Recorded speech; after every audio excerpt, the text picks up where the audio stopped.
Hi everyone. Hi everyone. We're back. Everyone today. How's it going? Happy week. Happy Thursday. Happy whatever day it is that you're watching us. Yeah, whatever day. We were just here getting ready. And actually, I'm a little sleepy. Yeah. And Missy over here, they don't know so. Right, just don't stop me for real. But I'm pretty tired today. I'm not sure why. Yeah, we were getting ready and we were like, and then this one yawning over here. I can't stop yawning. I've had 2 cups of American coffee today. My first one was at 5:30 a.m. And we just had our 3rd cup. That was your 3rd cup too?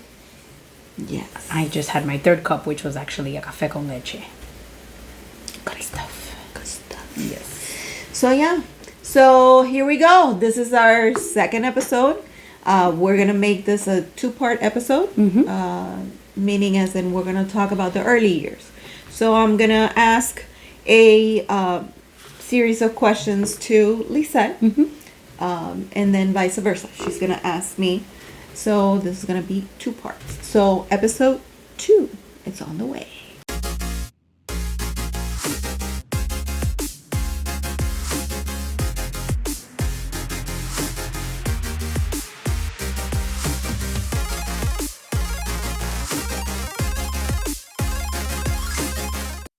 So we are going, again, hold please. Put the eyes on. Do I really need to do that every time I put my glasses on? No, I don't. No, you know, they warned me about my hello. They did. Oh. You! Oh, I thought it was... Okay, never mind. And Sergio. Yeah, no, but I was just messing with you. Oh, okay. Him, I'm not so sure, but yeah, I was just messing with you. Because I'm weird. But he's a teenager. Like, to teenagers, parents are always weird. Bueno, sí, I guess. Pero todo lo que hago, I could be standing, you know. Why are you standing so weird? Why are you weird? Why are you standing there? Why? It's like, dude, I'm weird. Okay, fine. So anyway, all right, let's get this going. Episode 2, we are going to talk about the early years. Yes. But before we do that, another thing. Tú sabes, siempre hablando mierda. I know. I have a bone to pick with you. Oh boy.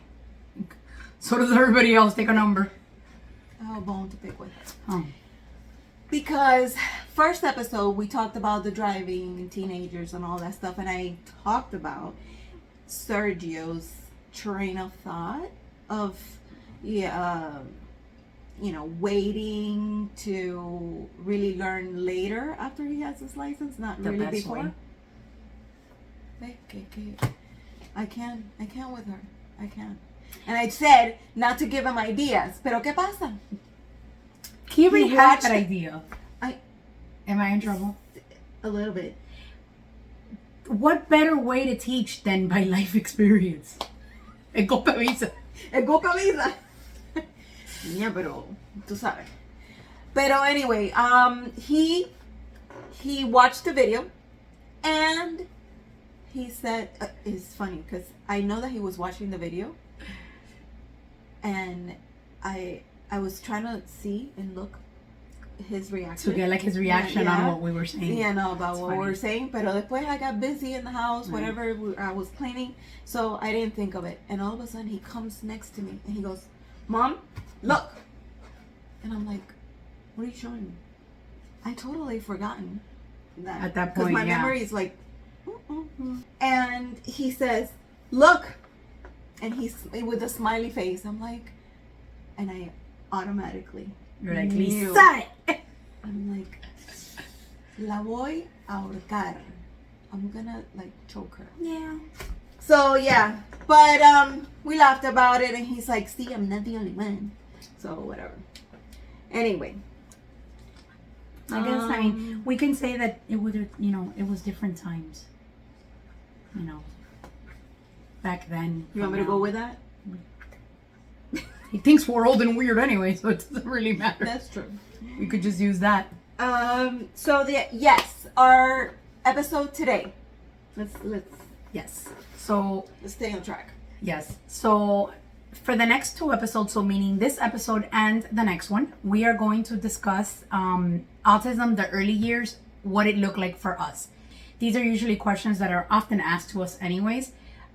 So we thought that they would make sense for us to do it on camera. And then I will be asking her the same questions. So we'll be doing mine today. You'll be asking me some questions. And on the next episode, I will be asking her some questions. And Right. it's going to be basically about when our kids were diagnosed. It's gonna be a The two-part. the two-part in the very early years, prior to diagnosis and immediately after. Right. So Yeah. So that's- here we go. Here we go. Here we go. Let's see. Questions. All right. Lisette, Yes, ma'am. when did you notice something was different? Different. Huh. Okay. So I think the first, which I think happens with a lot of kids on the spectrum, everything was very normal. I hate using the word normal, but everything was as they say on the websites and on all the books. I was very, very prepared for this child of mine. I read every book that I could possibly read, or so I thought, up until that point. And everything was as it should be. We were hitting milestones as we should. I believe it was about just shy of 12 months that we started realizing that some kids were already crawling and Justin was not crawling. He did not care for crawling. He would try to sing and he would dance in the crib and he would try to pull himself up. He would stand and, dance in the crib, but he would not walk or crawl. At that point, I did try to talk to the doctor, and it was a process after that, but that's, I think, the first indication. It was probably about almost 12 months, and the first indication was that he wasn't crawling, and other kids at that age had been crawling already for months. No crawling at all, not even trying. Right. Not even getting in that position. One thing I wanted to kind of touch in, how she says that, you read every book, because we all do. Right. Like, we get all excited, especially with our first kid. It's like we get super excited. Oh my god. Que no sé qué, no sé cuánto, this and that. We gotta get this, we gotta get that, we gotta read this, we gotta read that. Okay, perfect. But you know what? Mm-hmm. I think with parenting overall, it doesn't matter if you have special needs or not. Right. This There's shit just is no hard. manual. It is hard, and there's no manual. There's no easy button, No, anything to get you through those moments. And I think, no, not that I think, I know, Mm-hmm. all of us, we pretty much wing it. Right. We wing it. Yeah, that's true. In any situation that you That's have. true. It's almost like, okay, so I have a kid, so que si tiene diarrhea, oh Right. my god, que la primera diarrea, el big to do and the whole thing, ya para el segundo, el tercero, no, que soy. That's true. Pero everything is winging it. Mm-hmm. Winging it and learning it. And that, yeah, whenever you have your second or third or whatever, however many kids you have, then, This you is know what to very do. true. Yeah, So, I agree. all right. So I think that's one of the things that happen to all of us. And it doesn't matter whether you have special needs or not. Mm-hmm. It just happens that way. Right. It happens that way. And there's no manual. When you get a diagnosis, you're like, okay, so what's next? Right. So that kind of thing. So this goes overall, parenting overall. There's no real manual. I hate to break it to you. If you haven't had kids, I hate to break it to you. Right. There's nothing in this world that's going to prepare you to what's coming. Mm-hmm. Special needs or not. Right. That's Very the true. way I see it. Very right? true. So, just a little tidbit. Yeah. So, next question. Lisette, Yes. what did you do after you noticed that? Okay. So after I noticed, and immediately, and I think that's where I was ending the explanation, but I immediately started voicing my concerns to the pediatrician. Unfortunately, I didn't get the outcome that I thought I would. I kind of got the runaround, and I think that happens a lot. And I think it happened a lot during the time that our kids were diagnosed. I think now doctors are a little more proactive. Yes, I mean, I've been seeing kids get diagnosed before they're even 2, which is very early. So, when that's a good thing, because that way they have more opportunities for earlier intervention, which I know we both agree that is very important. But it wasn't until quite a while after that we were able to get somebody to take us serious. I did eventually change doctors, because the first doctor, and this was just a pediatrician, the first doctor did not believe that there was anything wrong and that I was just a paranoid first-time mom. You're a very crazy bitch. Right, pretty much. I mean, and he wasn't wrong entirely about that. But no, seriously, he just pretty much, he just said that Justin was very likely, very babied by us, because he was the only child at that point. That boys are lazier. I hate that when they tell you shit like that. God bless. Yeah. That boys are lazier. And I had a child that was on the chunkier side. So he said, oh, he's just a little bit overweight, so he probably just doesn't care for crawling. Really? Oh, yeah. And he wasn't overweight, really. He was just not skinny, So, yeah, I heard a lot of different things, and it wasn't for a while. But I immediately, I wanted, whatever it was, if there was valid concerns, if my concerns were valid, I just wanted to be able to get him any kind of help that he would need, so that he would be able to function at his level. Whatever it was that was going to be, but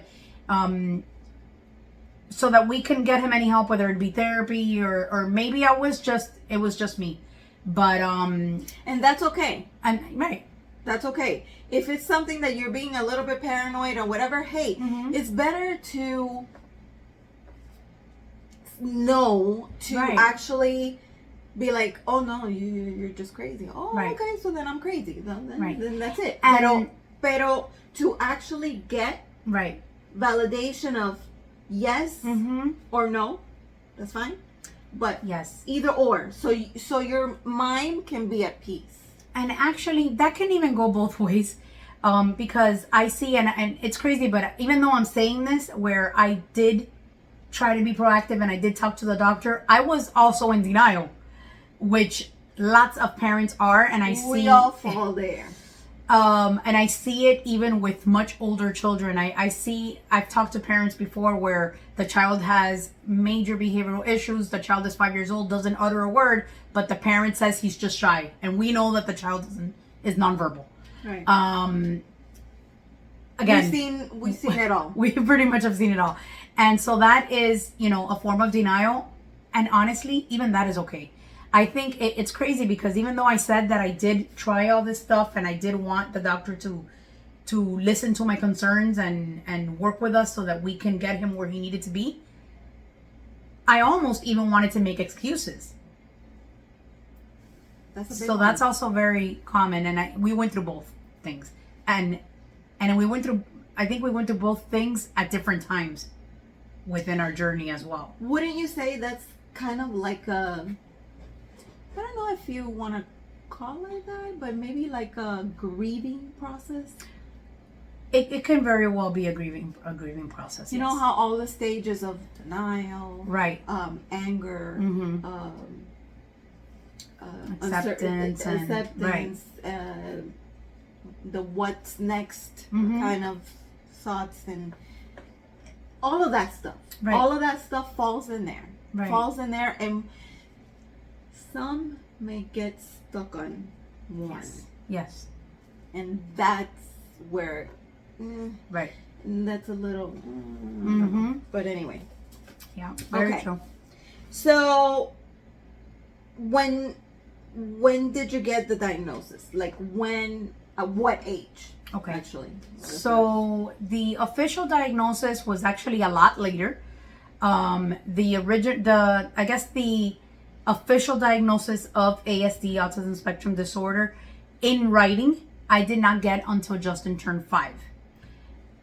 I was told that he had autism spectrum disorder at age 3, but that was a disaster of an appointment. So moving forward, after he turned a year old, we did start therapies, and the ones that usually we start with, which is OT and speech therapy. And I did put him in a school program, and we were doing a lot of things. But back then, sorry. Yes. Back then, they wouldn't put ASD. Right. They would put global developmental delay. Yes. Ese.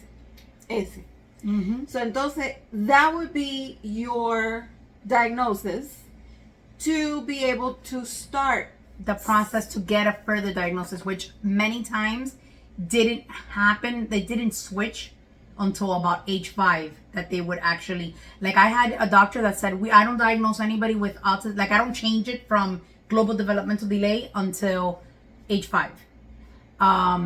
That's not the way it is anymore. Clearly now, so many kids are being diagnosed at, very early age, as we said. But at that point, and it was difficult too, because there was only so many services you can get at an early age if you don't have a diagnosis of autism.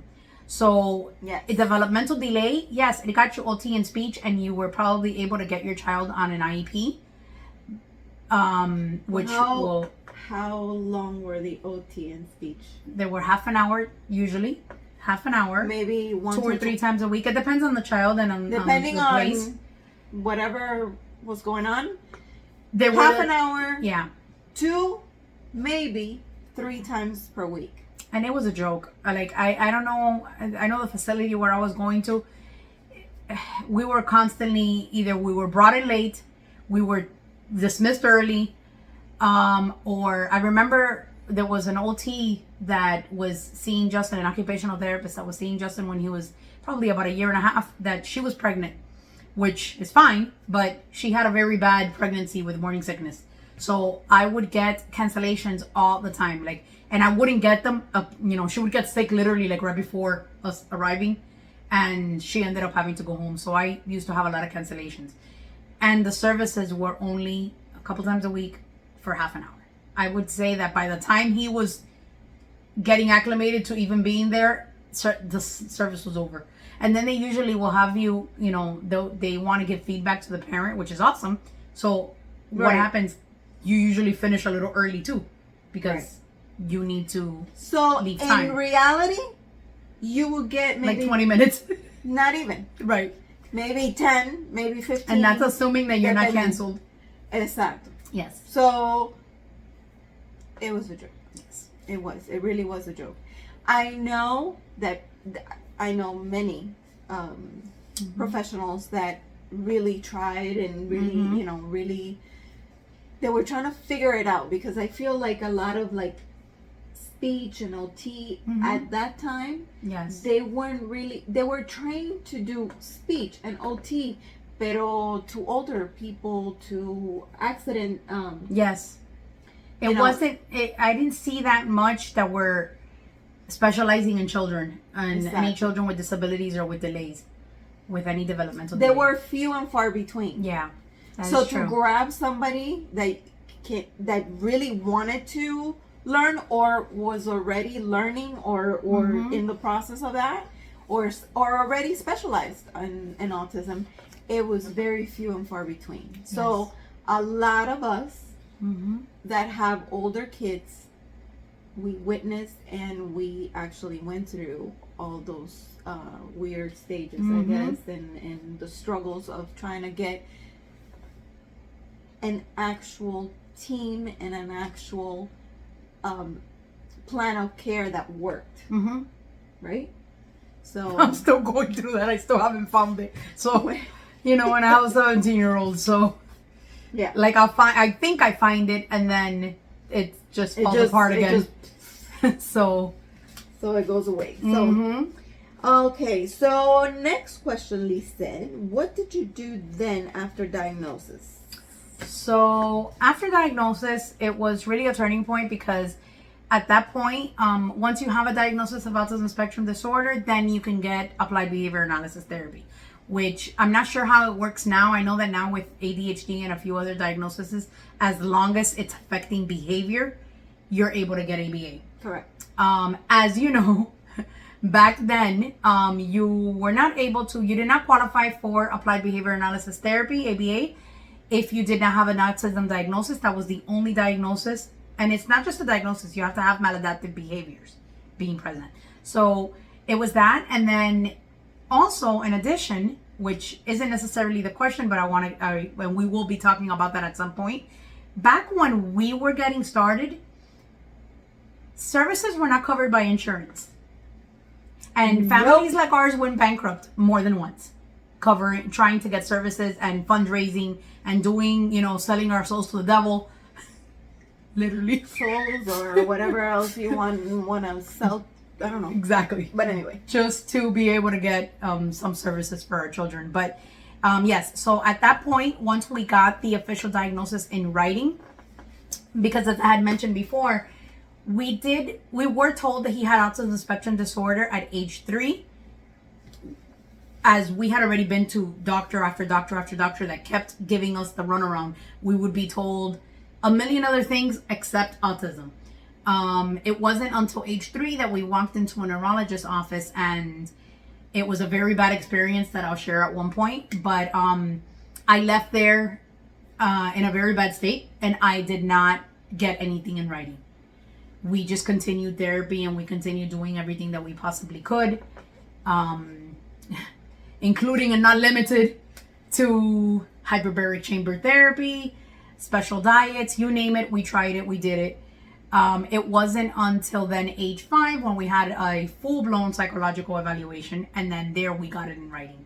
And then that, as we said, opened up more doors because we were able to get more services and therapy and a more specialized school program. Right.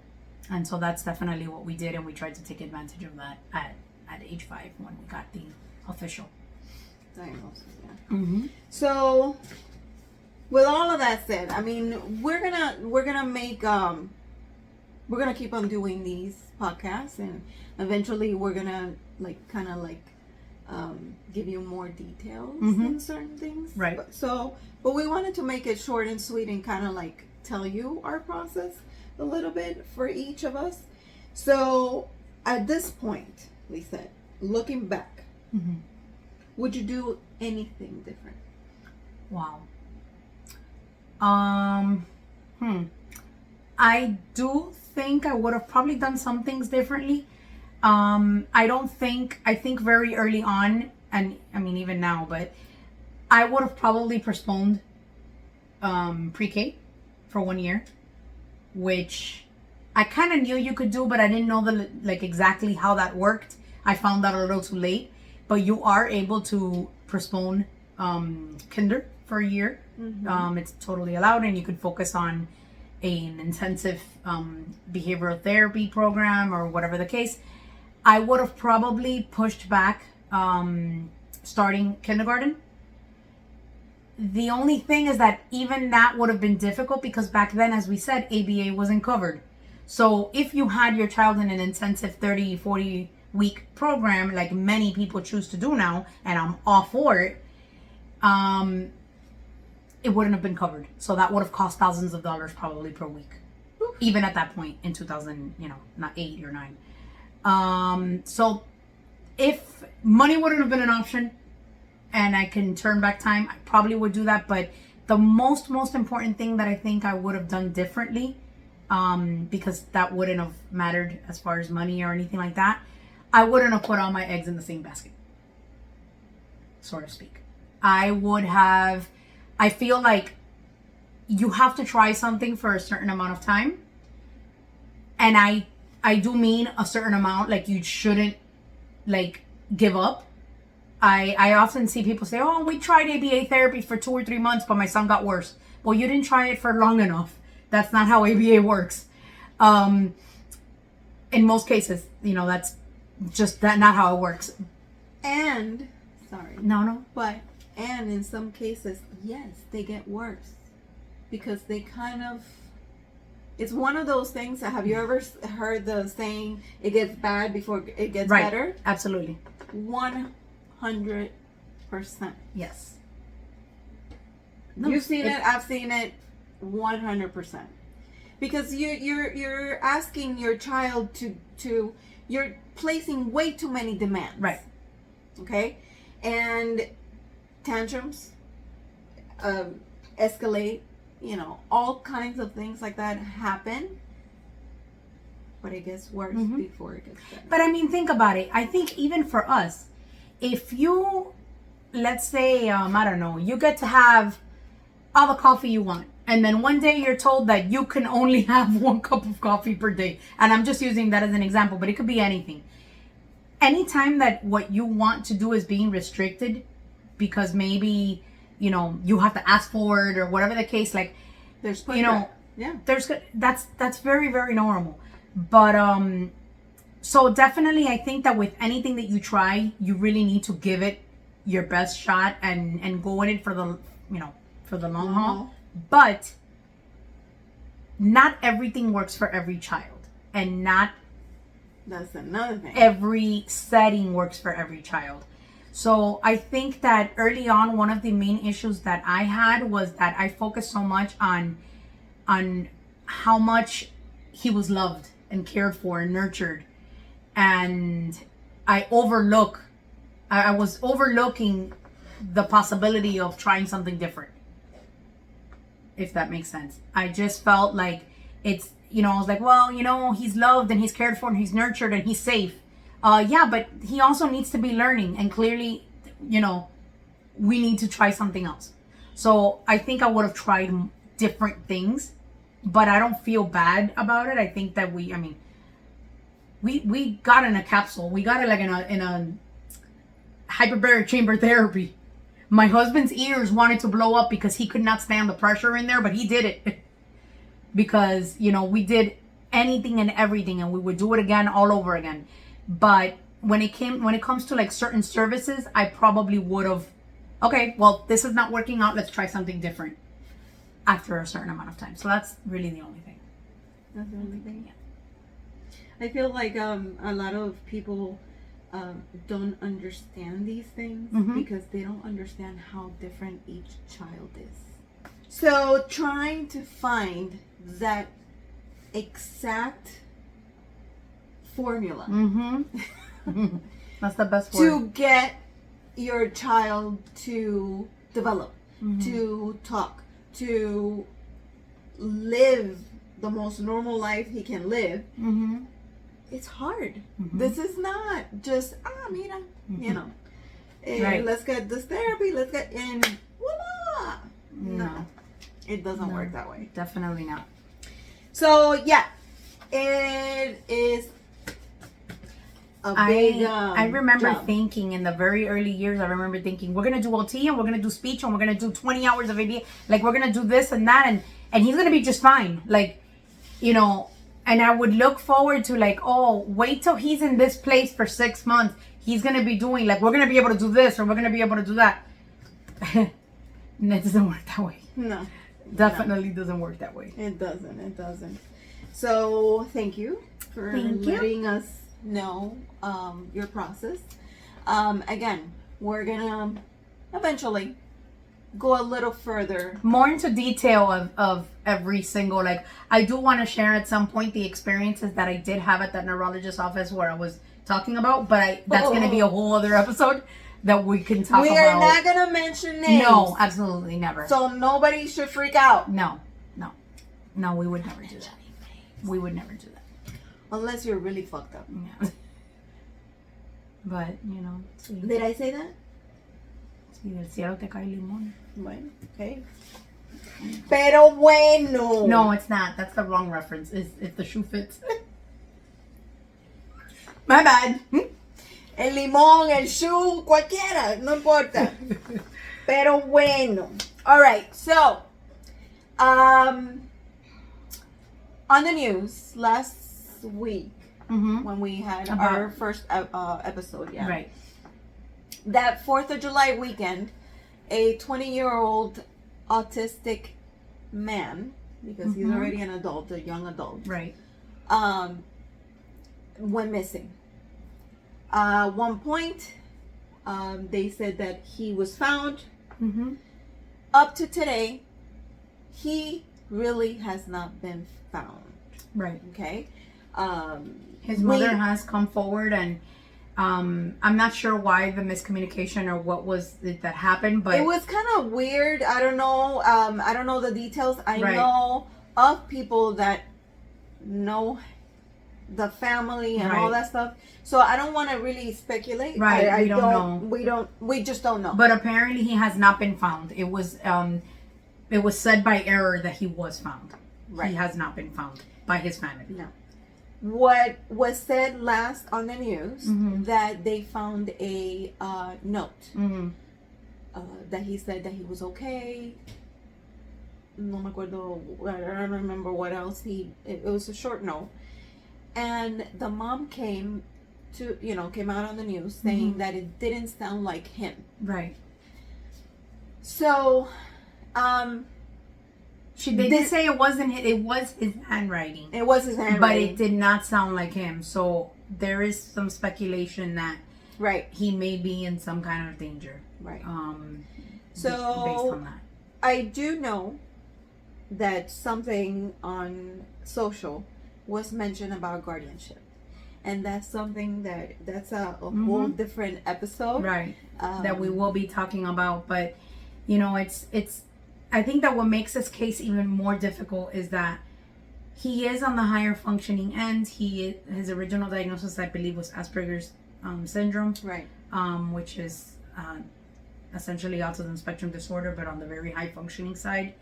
And so he drives himself. He drives. He has his own car. He drives to school.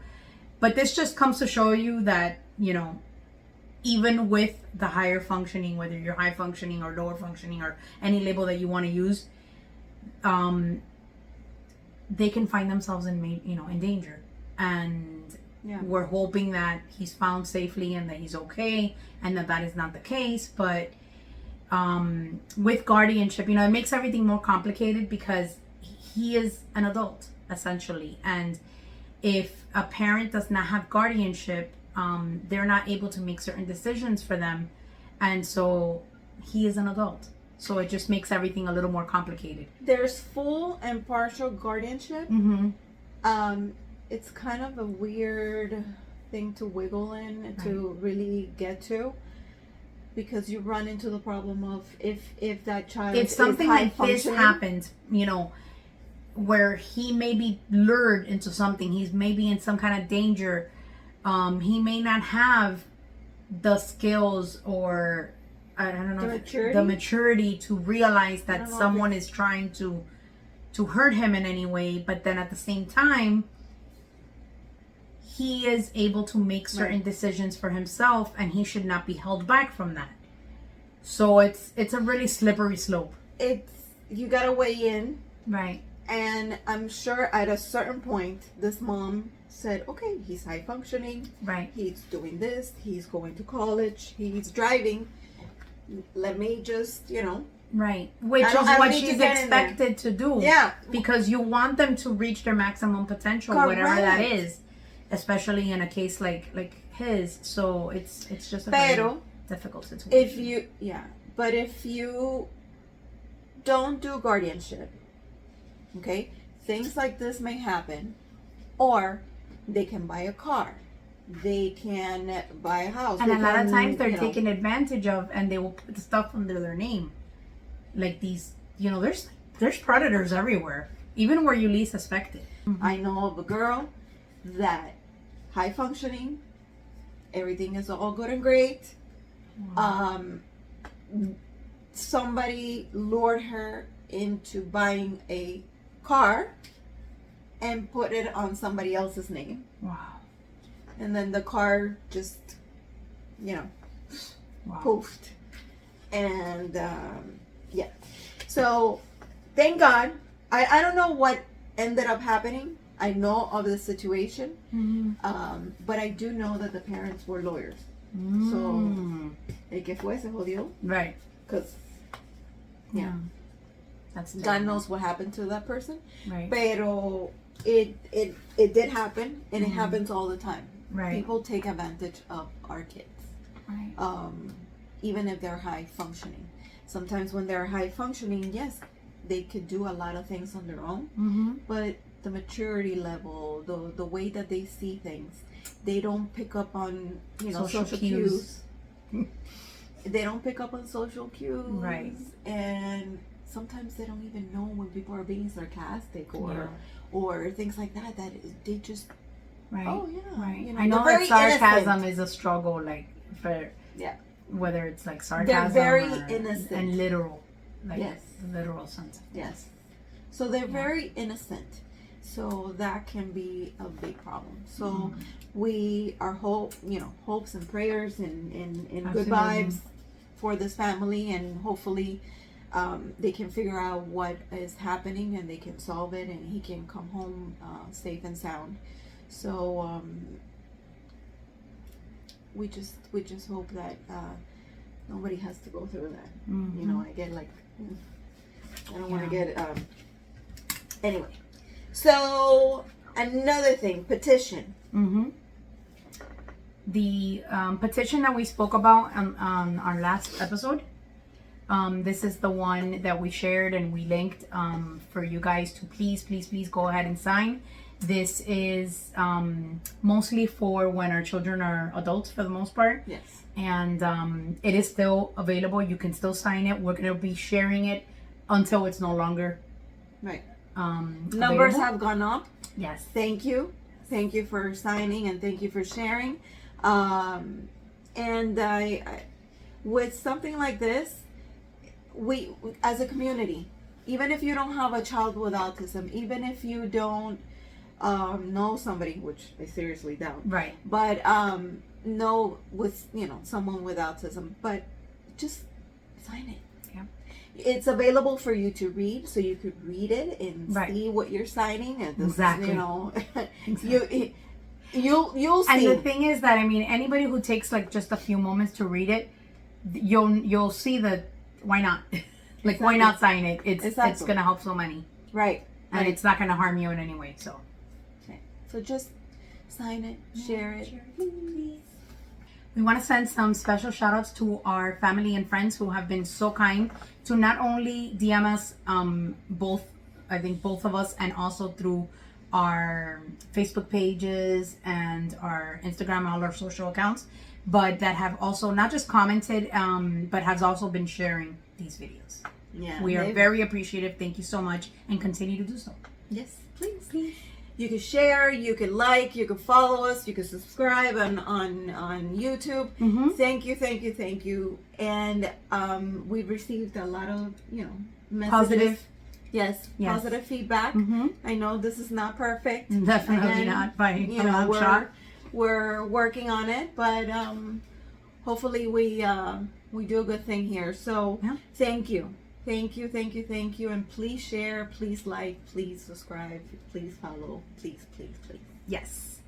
And another shout out to an old, and he's kind of old. He is older than me. Ay, sí me coge, Dios mío. Mike, thank you. I've known you for many years, and you have been a good friend to the show, to our process. Yes. And he has helped us and guided us a little bit, and whatever he can, of course. Everybody's busy and we get it. But thank you for helping us out, and thank you for being there for us. So yes, we appreciate it. So I think this is it. Yes, we are done. We are wrapping this up. Hasta la próxima. Hasta luego, mi gente.